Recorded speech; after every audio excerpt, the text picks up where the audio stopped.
Hello. হ্যাঁ ক। কি ক? তুই ক। কিতা কইতাম? কেলিকা ফোন করছ শুনতাম। কোনার মতো কিছু রাখছো তুমি? কেরে তোর ফাঁসার ভিতরে কি গুতা দিছিলাম আমি? কেলিকা ফোন করছ ক তাড়াতাড়ি। দেহ অনেক কিন্তু হয়ে যেতেছে বেশি বাড়াবাড়ি। ওই এই সিজনে তো আমার কোনো ভূমিকাই নাই। আরে তোমার ভূমিকাই তো আমরা চাই। মনটা চাইতাছে কিতা জানোস নি? কিতা? নিচে নাইমা গালফা তারা তোরা ইচ্ছা মতো কতক্ষণ সরাই।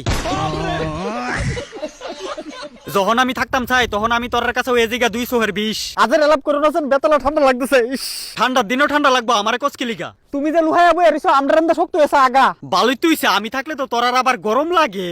আজের ফাজলে মেলাপ করুন আছেন আমার লগে। তুমি বেশি ফাকনামি করো না, নাইলে আগামু কম বাগামু আগে। भारी मिस्टेक हो गया सर। ফাকনামি করোনার আর জায়গা পাইছে না। আরে সূর্য মামা তুমি কই আছো? তোমার দিন দেখা জানা। হ্যাঁ, আমারে তোরা দেখবি কেমনে? তোমার গরম ছাড়া জানো নি দিনটা কাটাইতেছি কেমনে কেমনে। তো ভালোই তুইছে কাটা সুন্দর কইরা। আরে কি সুন্দর করে কাটাইতাম, ঠান্ডা দিছে বইরা। মনে কইরা দেখ আজকে থেকে 2 মাস আগে ঠান্ডা চাইছিলি না, নে বাদাই মগল ঠান্ডা দিছি ডাইলা।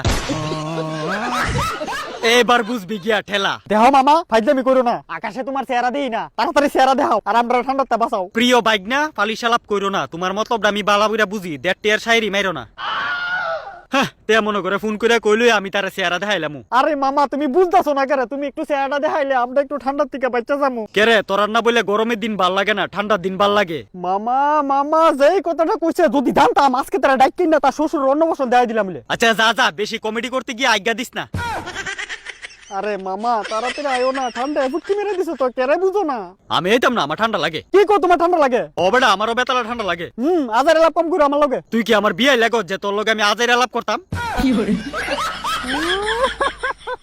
আমি নিজে বেড়া ঠান্ডার ভিতরে সোয়েটার গাউদা বয়ে রইছি। দেওয়া ফালতু আলাপ কম করেছেন, আমার লগে আবার ফাইজলামি করতেছো বুঝি। ওই তোর লগে আমি ফাইজলামি করতাম কেরে? তুমি জলতা আগুন হইয়া কোন দেশের সোয়েটার গাও দিছো বুঝাও আমারে। আমি মেঘ দিয়া সোয়েটার বানাইয়া শরীর লাগাইয়া বয়ে রইছি। আচ্ছা আচ্ছা এলিগি তো তোমার দেখা জানা, তুমি ইচ্ছা করে মেঘের ভিতরে ঢুকিয়া গিয়া বইয়া রইছো, কোনে জ্ঞানে বুঝি। তো আবার কি আমারও তো ঠান্ডা লাগে জানোস নি? দেহ সূর্য মামা ওখানে কিন্তু লিমিট পার হয়ে যাইতেছে, চেহারা দেখাও কইতাছি। বাগেনতে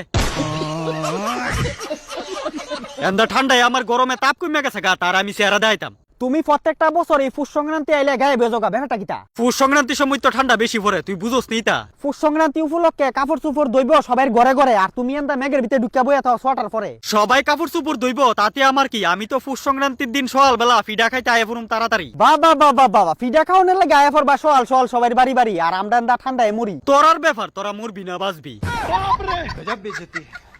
আচ্ছা কি রে তোরারে না কতলা লারকি হইব নি রে? লারকি দিয়া কিতা করতা? তোরারেন তে লারকি দিয়াই না মেঘের উপরে বইয়া লারকির ভিতরে আগুন ধরে আগুন ফুয়ামু বেটা। দেখছো নি কাণ্ডটা, নিজে একটা আগুনের গুল্লা হইয়া উপরে বলে আগুন ফুয়াইবো। কেরে তোরা ঠান্ডা লাগলে তোরা আগুন ফুয়াস না নিচে? আরে আমরা হইছি মানুষ আর তুমি হইছো সূর্য মামা, আগুন তো দৌড়া তোমার পিছে পিছে।